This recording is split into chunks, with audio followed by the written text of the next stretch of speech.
Good evening, everyone.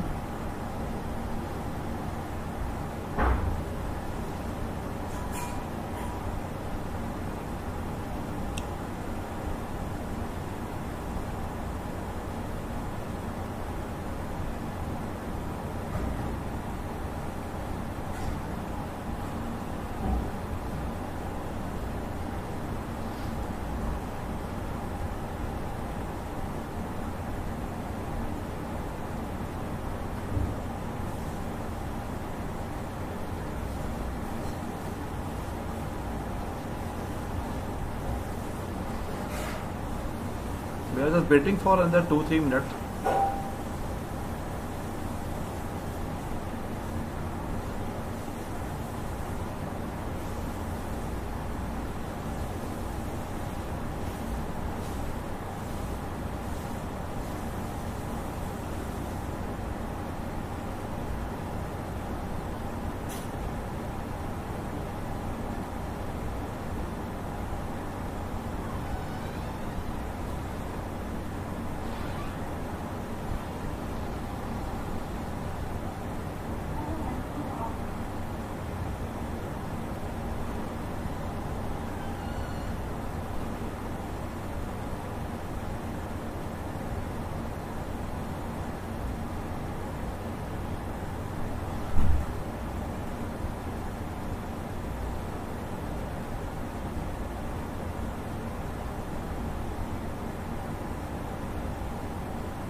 Please सब लोग join करिए ताकि हम लोग स्टार्ट कर सकें. Only 2-3 student are joining.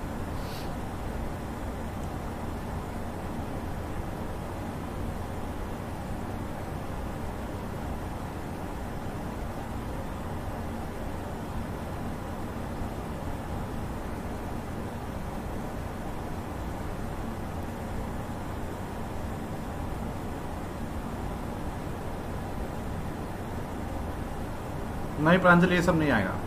J J curve तो अलग ही होता है, डिवैल्यूएशन के लिए होता है वो तो.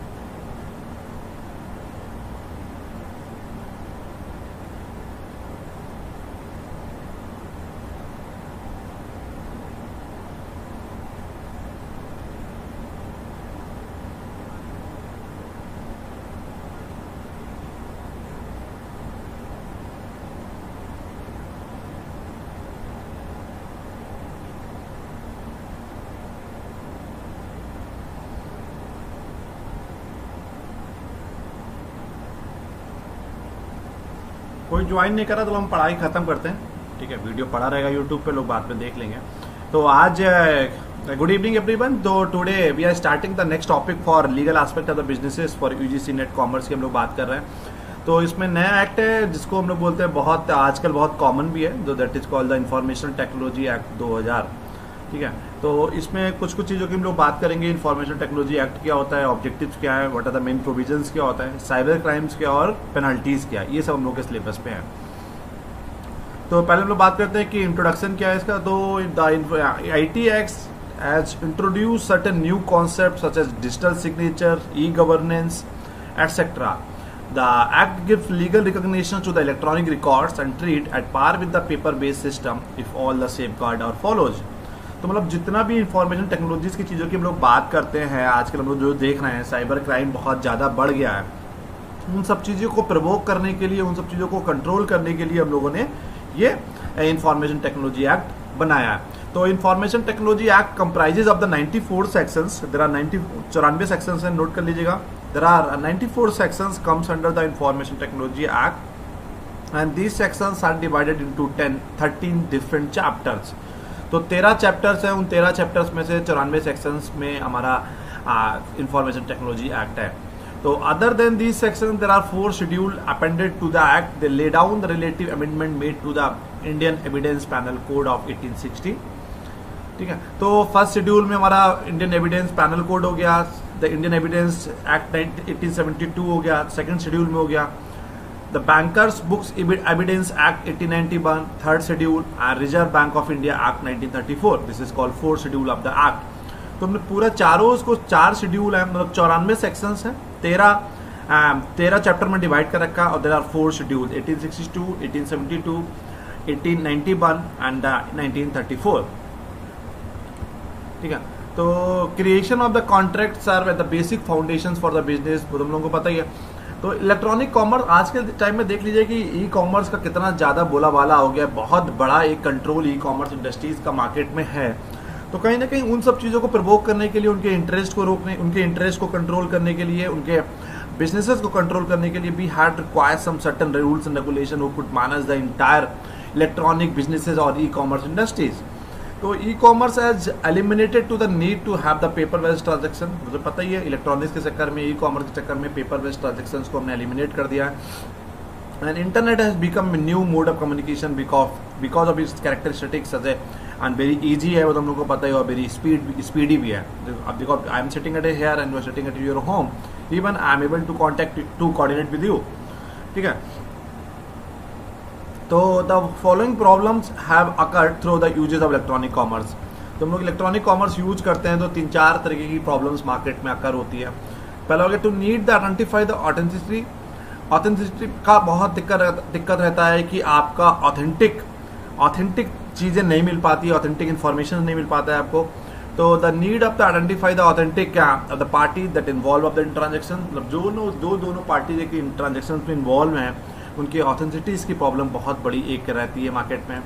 To method to verified signature verify करने की बात करते हैं। Legal recognition the support for the transaction and the need to produce to the evidence in the court of the law in case of the any dispute. अगर कोई case dispute होता है तो उस स्थिति में हम लोग कैसे ओवरऑल एविडेंस कैसे प्रेजेंट करेंगे कोर्ट में।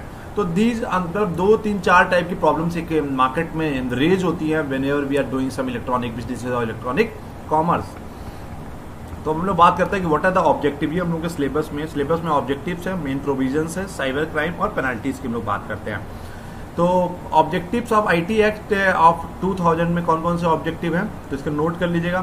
पहला हो गया कि जो discuss the aims and objective of the act, what does the act try to achieve. ठीक है, और सेकंड हो गया कि analysis the concept of the digital signature and discuss the powers and functions of the issuing authorities to exercise control over the issuance of the digital signature.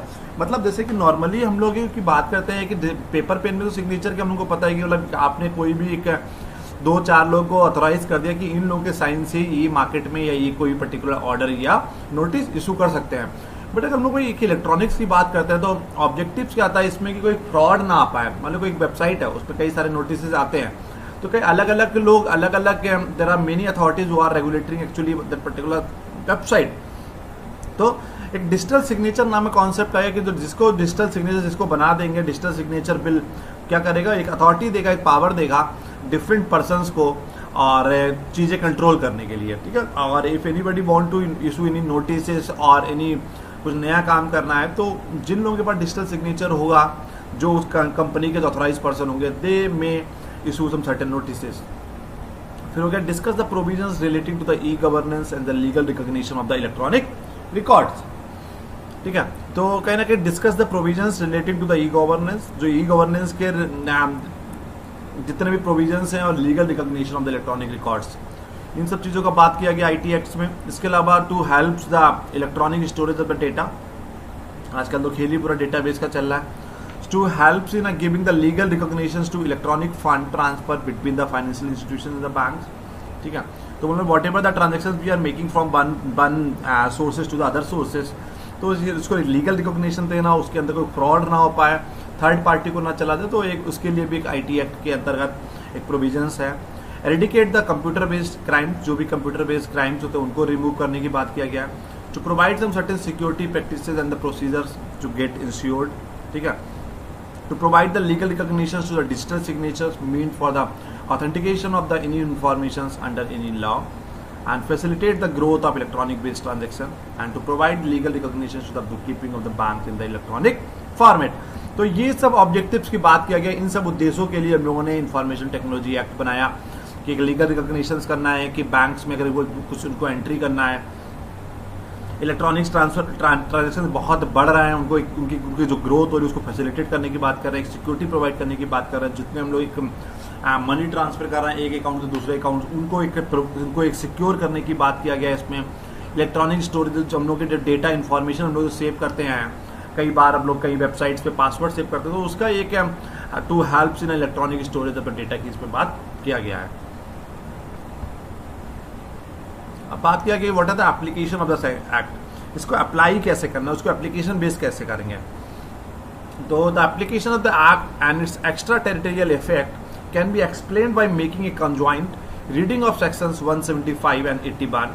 The act is applicable throughout the India, ठीक है। तो पूरा act पूरे India में applicable है।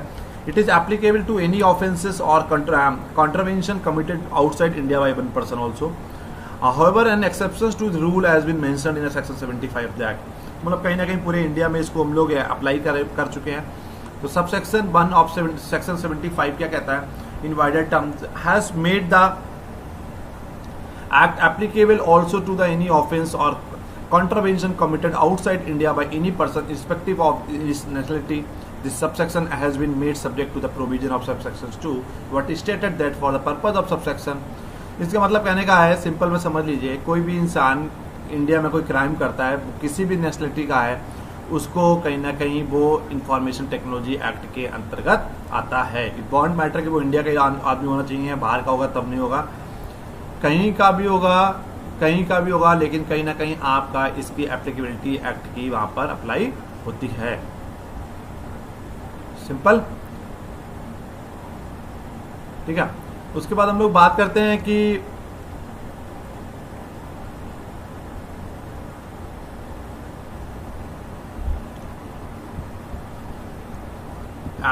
इन effect of ये section 81, ये important है, ये देख लीजिए कि section 81 provide effect to the provision of the act notwithstanding anything inconsistent contained in any other law for the time being in a force, therefore effectively if in offence falling under the act is committed outside India by the foreigner, yet the count in India would have the jurisdiction, ठीक है। तो कहीं ना कहीं मतलब जो चीजें, जो लोग बाहर के लोग, जो इंडिया के लोग अगर बाहर भी कोई क्राइम करेंगे और वो इंडिया से रिलेटेड है, इंडिया की ई कॉमर्स इंडस्ट्री से रिलेटेड है, as per section 81 it will be included in a Indian court.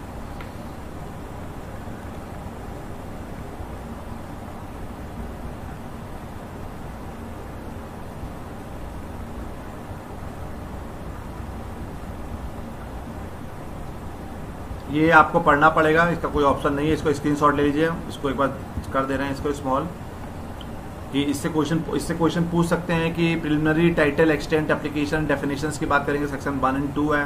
Digital signature देख लीजिए आप, हम आपको बता रहे हैं वो चीज़ें। और पेनाल्टीज देख लीजिए आप, डिजिटल सिग्नेचर सेक्शन 3, पेनाल्टीज की हम लोग बात करेंगे तो उसमें सेक्शन 43 to 47 की बात कर रहे हैं। और इलेक्ट्रॉनिक गवर्नेंस मतलब चैप्टर 2, 3 और चैप्टर 7 और चैप्टर 9, 2, 3, 7, 9 इनका आप एक बार सेक्शंस देख लीजिए। देर आर, हमने आपको स्टार्टिंग बताया, there are 13, 14 we have chapters. तो 94 सेक्शंस हैं, 13 चैप्टर है हमारे।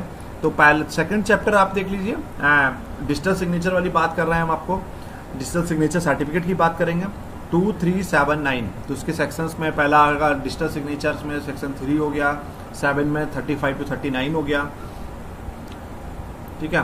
पेनल्टीज में हमारा 43 to 47 हो गया, ठीक है। तो these are the very important, वैसे सब देख लीजिएगा एक बार, starting from the chapter 1 to chapter 13, what are the different sections of the information technologies act. तो एक बार इसका स्क्रीनशॉट ले लीजिए, फिर आपको इजीली समझ में आ जाएगा।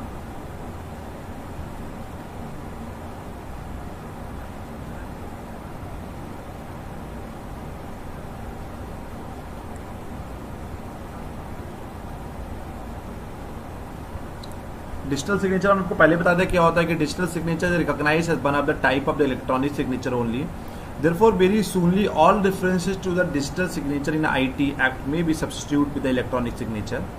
Digital signature works in the same fashion as the written signature does in our documents.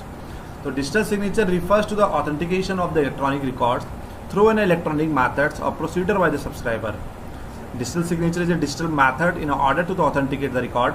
मतलब कुल मिलाकर डिजिटल सिग्नेचर भी वैसे ही काम करता है, मैंने आपको स्टार्टिंग में बता दिया, जैसे आपका एक रिटर्न में हम लोग जो सिग्नेचर करते हैं उसी की तरह काम करता है। कोई पावर, किसी को पावर देना है, कोई नोटिस करना है, किसी को ऑर्डर देना है, तो digital signature will be work like, मतलब बिल्कुल वैसे ही काम करेगा जैसे एक मैनुअल, जैसे हम लोग एक रिटर्न सिग्नेचर पर काम करते हैं। तो मतलब आपको ई कॉमर्स बिजनेस में, जितने ई कॉमर्स बिजनेस में हम लोग जो ट्रांजेक्शन भी करते हैं वो भी वर्चुअली होते हैं, वो डिजिटली होते हैं। उसमें आपको कोई नोटिस इशू करना है, कोई ऑर्डर करना है, कोई पेमेंट करना है, तो कहीं ना कहीं आप अगर किसी कंपनी के डायरेक्टर हैं या कोई कंसर्न पर्सन है, देन आपको कुछ ना कुछ डिजिटल सिग्नेचर की रिक्वायरमेंट पड़ेगी। तो डिजिटल सिग्नेचर इज एक virtual form, is just like a what we call manual signature.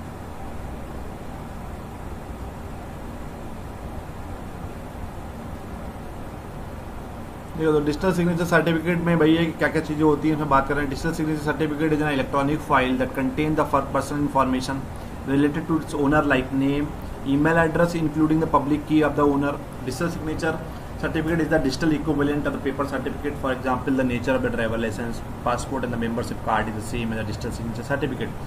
तो एक डिजिटल सिग्नेचर होता है, उसका एक सर्टिफिकेट मिलता है। तो एक आपका डिजिटली एक होता है, उसमें आपका नेम लिखा होगा, एक ईमेल एड्रेस दिया होगा, किस कंपनी से आपका बिलोंग करते हैं, उसमें आपकी पूरी एक इन्फॉर्मेशन दिया होगा।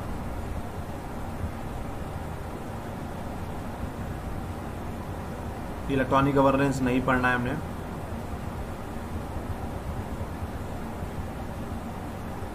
साइबर लॉ भी मत पढ़िए, साइबर क्राइम अगर होगा तो वही पढ़ लीजिएगा।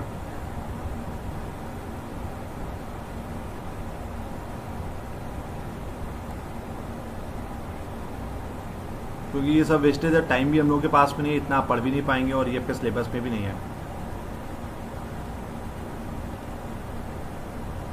हाँ प्रांजल, डीएल में करते हो डिजिटल सिग्नेचर।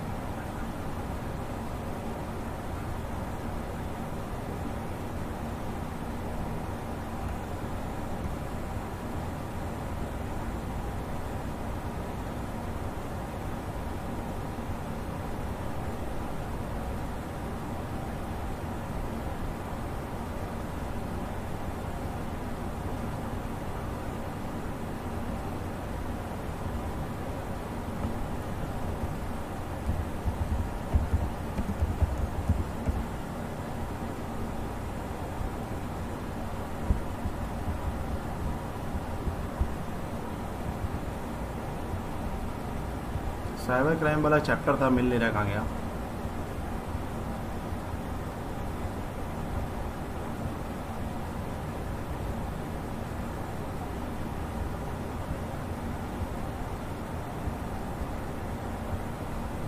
पहले पेनाल्टीज देख लीजिए आप। साइबर क्राइम तुमको पता ही है क्या होता है। साइबर क्राइम अगर कोई भी हम लोग जो ई कॉमर्स इंडस्ट्रीज में कोई भी क्राइम करते हैं, जो सोशल मीडिया से कुछ कर रहे हैं हम लोग, बस हमारा किसी को चोरी कर लिया, एटीएम्स की जो हम लोग डिटेल्स लीकेज हो जाती हैं, वो हमारे सब साइबर क्राइम्स में आते हैं।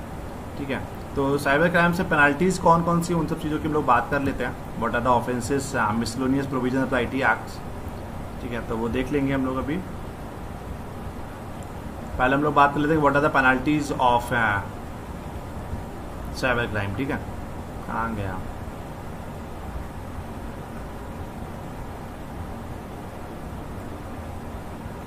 हाँ, पेनाल्टीज क्या है। The provision relating to the penalties are given in the section 43 to the 47 of IT act 2000 under the heading penalties. ठीक है, तो हमारे पेनाल्टीज कौन कौन सी हैं कि आप अगर कोई साइबर क्राइम करेंगे तो किस किस तरीके की पेनाल्टीज आपको पे करना पड़ेंगी। ठीक है।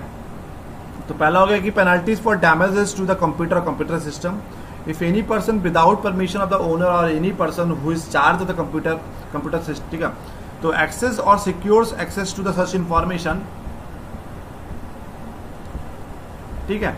तो इसमें आपका कुछ भी है कि सच इंफॉर्मेशन कंप्यूटर सिस्टम और computer network including information data held और stored in a removal storage medium, ठीक है। तो एक ही हो गया कि आपको कोई भी एक्सेस और secure access to the such computers computer system, आप किसी भी जो सिक्योर एक्सेस है कंप्यूटर का उसका यूज नहीं कर सकते हम लोग। डाउनलोड कॉपीज और extract any data computer database और information from such computers computer system और कंप्यूटर नेटवर्क इंक्लूडिंग इंफॉर्मेशन और डेटा होल्ड और store any removable storage medium, ठीक है भाई। डेटा का चोरी की बात कर रहे हैं हम लोग। आपका पेनल्टीज क्या क्या पड़ सकती हैं।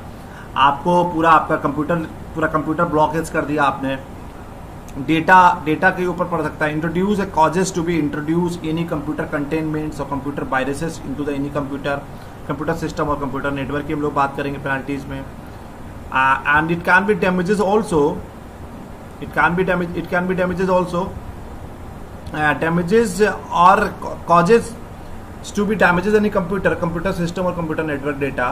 तो कहीं ना कहीं हम लोग कुछ बात करेंगे इसमें किस किस तरीके की पेनल्टीज पड़ सकती हैं। तो आपका कोई पूरा कंप्यूटर को they might blockage the computers also, they can damages your computer also and certain some legal cases भी हो सकते हैं आपके, ठीक है। तो पहला होगा कि penalties for damages to the computer and computer system, मतलब जिस पर्टिकुलर चीज से आपने कोई भी क्राइम किया है तो ये उन सब चीजों के लिए बात कर रहे हैं हम लोग। Penalties for damages to the computer and computer system. फिर आगे penalties for failures to the furnish information return, मतलब जो भी कि if any person who is required under this act और एनी रूल्स और रेगुलेशन में they are under to furnish any documents return और रिपोर्ट टू द कंट्रोलर, मतलब कुल मिलाकर है कि जो भी एक इन्फॉर्मेशन दे रहे हैं वो आपको उनको क्लियरली भी have to be give certain information, ठीक है। उस इन्फॉर्मेशन में हम लोग कुछ ऊपर नीचे नहीं कर सकते हैं। फिर हो गया हमारा रेजुडरी पेनल्टीज, इसमें हो गया होमसोवर contravenes any rules or regulation made under this act for the contravention of which no penalty has been separately provided shall be liable to pay compensation not exceeding 25,000 rupees to the person affected by such contravention or penalties not exceeding 25,000 rupees। तो रेजुडरी penalties हो गई हमारी कि किसी ने भी कोई information technology के एक्ट के अंतर्गत उसको कोई वॉयलेशन करता है तो आपको 25,000 रुपए तक की पेनल्टी पड़ सकती है।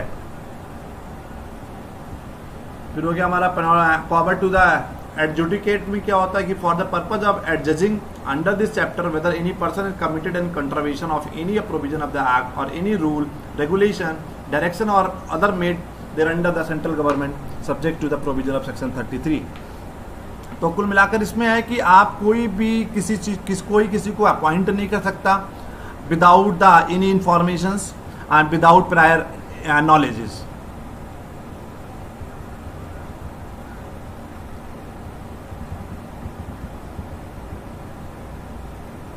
तो कुल मिला के इसमें आप लोग केवल प्रोविजंस देख लीजिए। मेनली हमने आपको जो स्टार्टिंग से बताया था कि कौन कौन सा प्रोविजन किस चीज़ के लिए। देयर आर 94 हमारा इसमें सेक्शंस हैं और एक ये है कि मिसलोनियस प्रोविजंस ऑफ आईटी एक्ट में सेक्शन 80, 81, 82 इसका सबका स्क्रीनशॉट ले लीजिए। Says any police officer not below the rank of the deputy superintendent of the police or any other officer of the central government or a state government authorized by the central government in his the behalf may enter any public place or search in the arrest without warrant, ठीक है।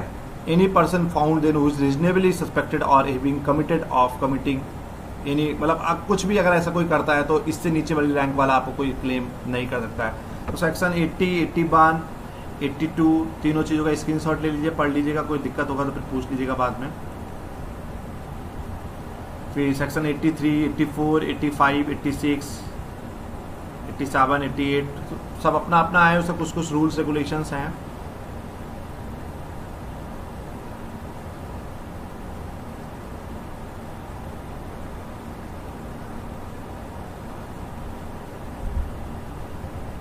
ठीक है, तो इसको ले लीजिएगा।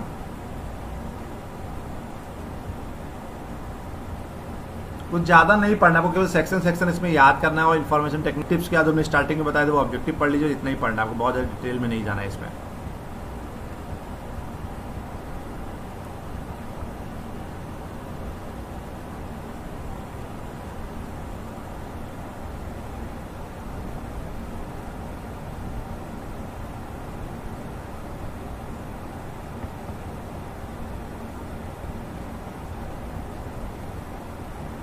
इसके अलावा इसमें एक और वो इम्पॉर्टेंट है, गुड्स एंड सर्विस एक्ट, वो हम दोबारा पढ़ा देंगे। उसके अलावा इसमें बहुत कुछ इंपॉर्टेंट नहीं है, ठीक है। तो हम लोग का टाइम भी बहुत शॉर्टेज है, तो हम लोग कल से फर्स्ट यूनिट से लेकर लास्ट यूनिट तक की रोज एक यूनिट्स का हम लोग डिस्कशन करेंगे और सिलेबस को वाइंड अप करेंगे। रिवीजन कराएंगे आपको हर रोज एक यूनिट्स का 1.5 घंटे 2 घंटे का, ताकि अब रिवीजन का टाइम रहेगा। नया टॉपिक मत पढ़िए, क्योंकि नया टॉपिक में और कंफ्यूजन ही हो रहा है। क्लियर?